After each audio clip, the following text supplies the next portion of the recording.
તમારી નજીકના સંઘમાં કલ્પેશભાઈ વી સારીસ, તમને ખ્યાલ હશે 4 વર્ષ પહેલા એમને એટેક આવ્યો અને બ્રિચકેન્ડી હોસ્પિટલમાંથી આઈસીયુમાં જ્યારે ઓપરેશન થિયેટરમાંથી બહાર લાવ્યા આઈસીયુમાં, અને એમના હાથમાં દિવ્ય દર્શન આવ્યું.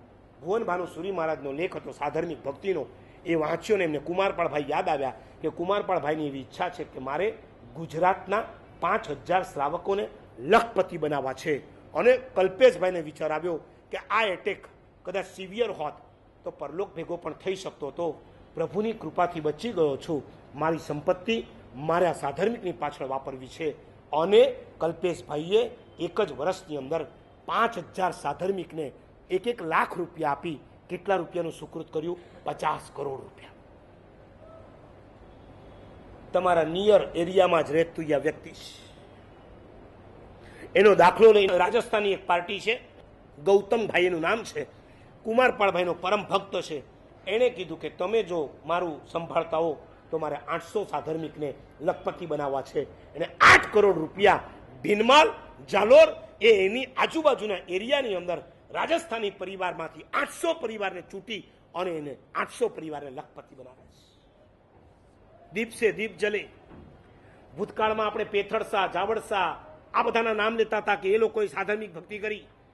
ભવિષ્યની અંદર કલ્પેશભાઈ વી સાનું નામ ગોઠવાશે કે 5000 સાધર્મિકોને એમને લખપતિ બનાવ્યા. અને કુમારપાળભાઈ જ્યારે વર્ણન કરે કે અમે એક એક સાધર્મિકના ઘરે ગયા છીએ, એમને જે વર્ણન કર્યા સાંભળ્યા અમારી આંખમાંથી આંસુ ચાલ્યા જાય.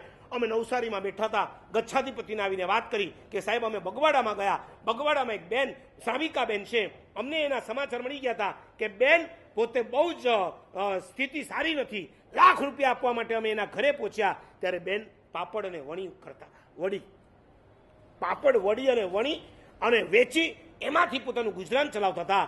બેનને ઘરમાં બોલાવ્યા, અંદર પધારો. બેને કીધું કે આપ બધા પધાર્યા છો, મને લાભ આપો. જેના પોતાના પેટના ખાડા પૂરવા માટે પાપડ અને વડીના ધંધા કરવા પડે છે, એ બાઈ પોતાના આંગણે આવેલા, એને ખબર નથી હુ ઇઝ કુમારપાળ ને હુ ઇઝ કલ્પેશ. હું ને તમે ઓળખીએ, બેન તો ઓળખતા નહોતા કે મારા ઘરમાં કોણ આવ્યું છે, બસ સાધર્મિક આવ્યા છે, મારે એમને જમાડવા જોઈએ. એટલે બેનને કહે છે કે અમારે તો આગળ જવું છે, તમે અંદર આવો, અમે આવા સાધર્મિક ભક્તિ કરવા નીકળ્યા છીએ. આ કવર લ્યો, લાખ રૂપિયાનો છે. અને બેને હાથ પાછળ લઈ લીધા છે. નહીં, આ પાપડ અને વડીથી મારું પેટ બરાબર ચાલે છે, મારા પરિવારનું પણ બરાબર ચાલે છે. મારે 1 રૂપિયાની સહાય લેવાની કોઈ જરૂર નથી. મારું ગુજરાન સરસ રીતે ચાલે છે. મારી જગ્યાએ કોઈ બીજાને આપજો, મારે જરૂર નથી. આપણે એમ માનતા હોય છે કે સાધર્મિકો બધા જ ભિખારડાઓ છે, હાથ લાંબા જ કરનારા છે. જરા બહાર નીકળો તો ખબર પડે.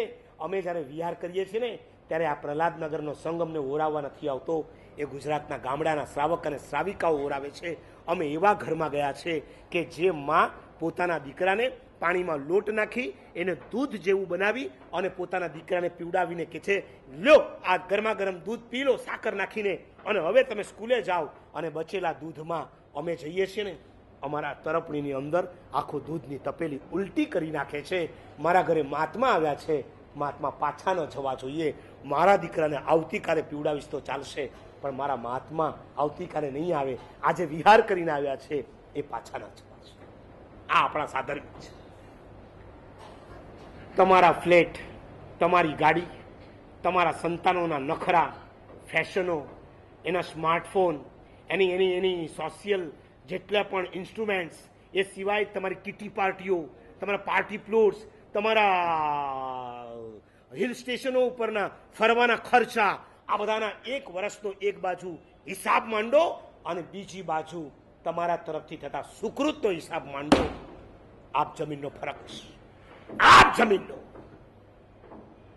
શ્રીમંતો કમસે કમ પોતાની ઇન્કમમાંથી ખાલી 1% સાધર્મિકમાં વાપરતા થઈ જાય ને, હું ગેરંટી સાથે કહું આખા જૈન શાસનમાં એક પણ સાધર્મિક બચશે નહીં. અને ભાઈએ કીધું ને એમ માઇનોરિટીનો 1 રૂપિયો લેવાની આપણે જરૂર નહીં પડે.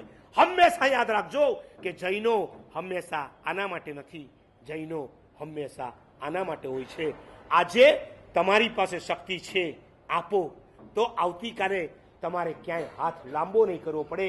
હાથ લાંબો કરવો પડે ને એ જૈનોની શોભા નથી, એ જૈનોના કપાળનું કલંક કહેવાય.